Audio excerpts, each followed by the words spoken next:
যুদ্ধের জন্য দুবাই এয়ারপোর্টে ঈদের ড্রেস আটকে আছে। এখন বলুন তো, আজ দিন পর কালকে ঈদ, এখন সে কি করবে?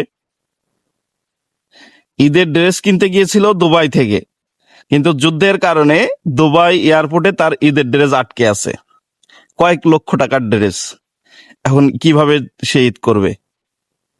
আপনারা জানান কিভাবে সে ঈদ করবে, এবং ভিডিওটি ভালো লাগে থাকলে শেয়ার করে দেবেন।